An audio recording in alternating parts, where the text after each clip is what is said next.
Hello and welcome to another video of mine. Thank you as always.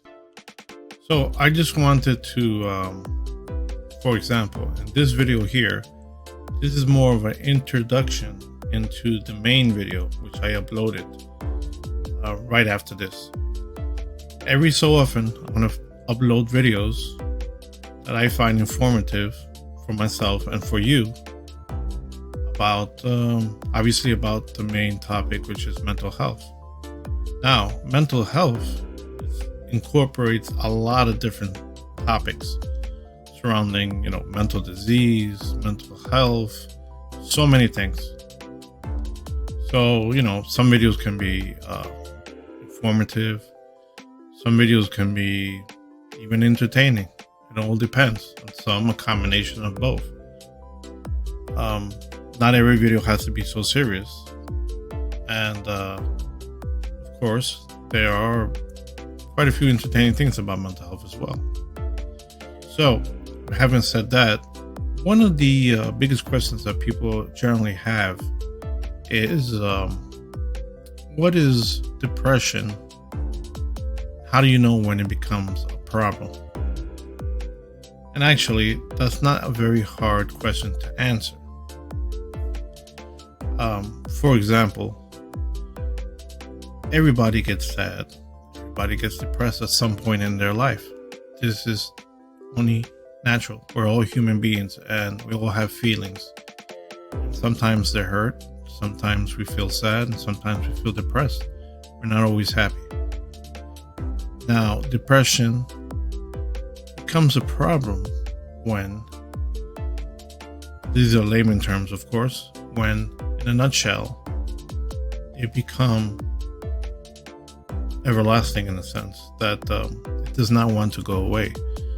So most people would be depressed, say, a week or 2 or 3. It all depends on what the situation is. Like I said in the previous video, my friend and my father passed away relatively at the same time, which was quite an emotional strike to me. And I have dealt with it, and I still deal with it. However, thankfully, I'm not depressed, but I was very sad for a while. But I've come to terms to what the situation is, and I've been lucky. I haven't really suffered much depression in my life. And the other times I've suffered some depression is usually because of my anxiety, which kind of causes some depression. But that's natural. It becomes a problem when the depression, the feelings of depression do not go away, and it's week after week after week after week. Then you know you have a problem. That's when you have to educate yourself. You have to become more informative. You have to learn. There's books, there's videos, documentaries, all types of literature, information out there these days for you to empower yourself with knowledge. But then also do not fool yourself. If you are depressed, you've now become, what they say is, you've gone from depression into clinical depression. Then at that point, you really start considering, you should start considering professional help, because clinical depression is very real and can be very dangerous. And these days, all you have to do is look at the news, and sadly, all these people committing suicide and all these things happening because of depression. And the video coming up, it's very short, to the point, kind of a teaser video. Doesn't go into much detail, but just points out some important symptoms you can look for right now to understand the difference. As always, thank you, God bless, and if you like the topic and you want to discuss more, please subscribe and like the video. Thank you. When someone's really depressed or seriously depressed, it's pretty obvious. I mean, they're crying, they're sad, they may be saying they're suicidal. So that part's not really very tough. I think everybody kind of gets that. It's the people who are kind of mild to moderately depressed, it can be hard to tell.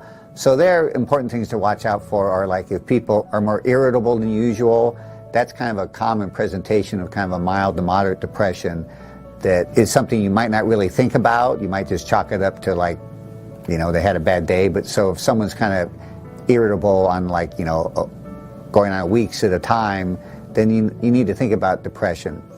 Also, if they are complaining like trouble with sleep or unusual body upsets like stomach aches or something.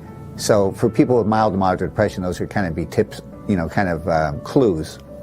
Anxiety is a little more subtle to see. Often people don't look anxious on the outside. It has to be pretty bad often before you kind of get like outside manifestations, like they're just like having, shaking or having a panic attack where they're saying like their heart's beating fast or whatever. So for people with more mild anxiety where they don't have like these outward physical manifestations, things to be listening for or watching for is if they seem to be worrying a lot. So that would be kind of a tip-off that someone's having some kind of mild to moderate anxiety. They're worried a lot about the future or sort of, unrealistic or unnecessary worries about things. Again, these things aren't occurring in isolation. It's sort of like a package deal, like they kind of have some irritability and are not sleeping so well and maybe they're eating more or less. Another important point of all this is that it's sort of affecting their level of functioning or quality of life. So some, normal personality has a big range, and so for those people, if they're functioning well and it's not affecting their quality of life, then that's just their personality, and that's okay. But if someone's having some of these, warning signs or possible warning signs, and their quality of life isn't as good or they're not functioning as well, then that kind of adds up to something that might be worth looking into.